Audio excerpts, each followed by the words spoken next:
Hello, everyone. Thank you so much for joining us at Insights and Innovation 2024. I'm your host, Jazzy Zhu.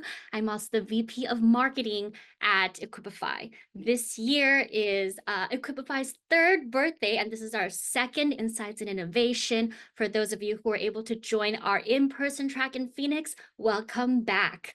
For those of us here at Equipify, we built our platform so that you can elevate and bring better financial security to your membership.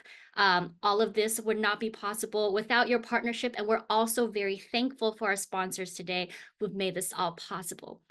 Nevertheless, let's get started. There are over 60 financial institutions that are represented here, and over 100 people who've signed up. So I'm really, really excited to move forward and to give us a little bit of an overview on what's happened this year. Joining us on stage right now is Bryce Deeney, our CEO and co-founder. Bryce, why don't you give us a little overlook about what 2024 has been all about? Thanks, Jazzy. Yeah, this is phenomenal. So amazing to see so many familiar faces in the crowd and some new ones. So as we look back over the last 12 months since our last Insights and Innovation, three major pillars in the buy now pay later space have moved forward in a meaningful way. The first is regulatory clarity. The second is a maturing participation, not just from fintechs, but also financial institutions and major retailer brands.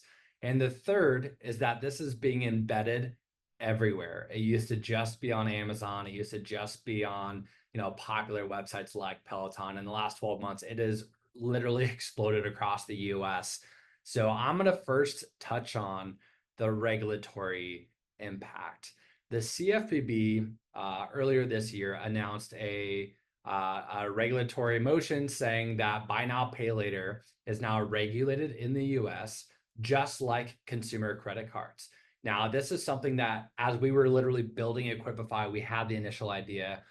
The entire premise of our company is buy now, pay later is better inside of the regulatory four walls from the financial institution consumers already trust.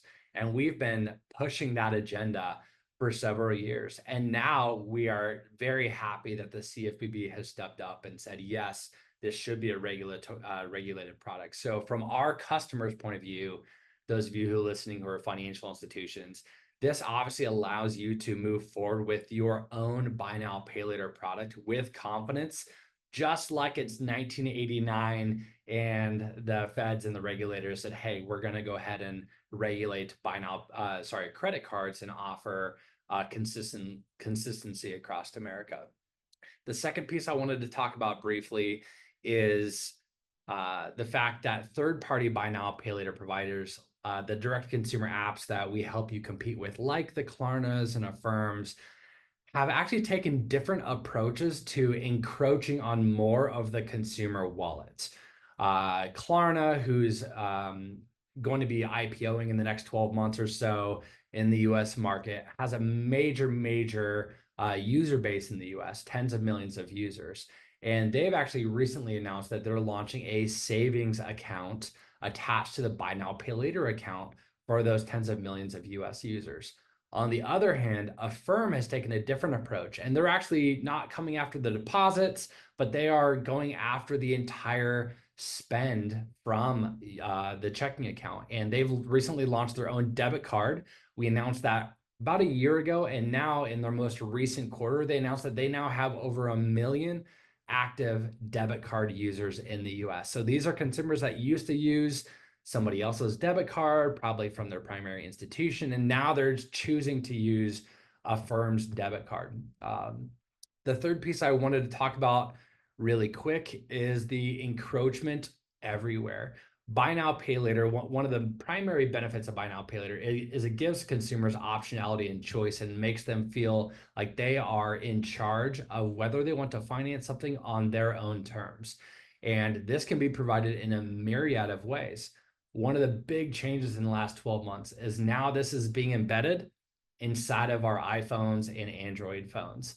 I'm sure most of you probably saw this, but Apple announced a partnership with Affirm that now enables consumers across America to pay with Apple Pay and pay later through Affirm. Now, this is just the beginning. We are seeing this across multiple devices, across multiple different digital wallets, and Equipify obviously is moving towards providing a meaningful part of that solution.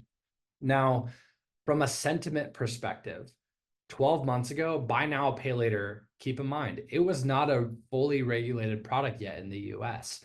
So there was still a lot of noise and talk about buy now, pay later, but it was predominantly talking about the third parties like Klarna, Affirm, and Afterpay.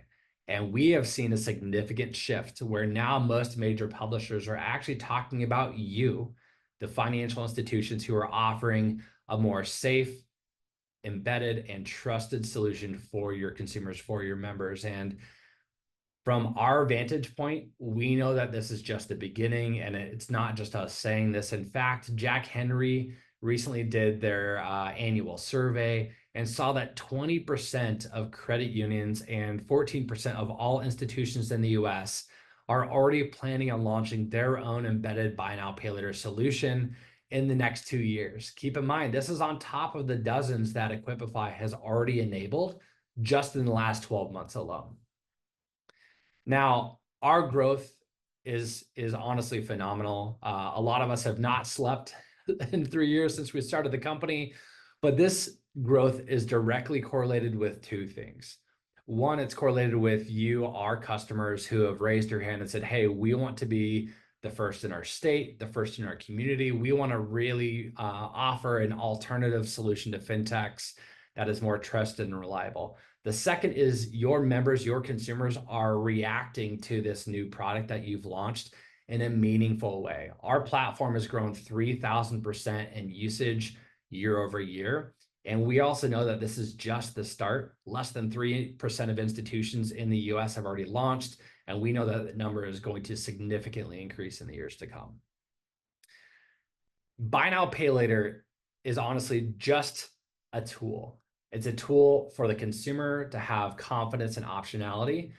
The product that we've launched, and you're going to hear Danny a little bit later talk about what's on the roadmap for the next 12 months. The product we've launched is just the beginning. We're so excited to talk through that with all of you.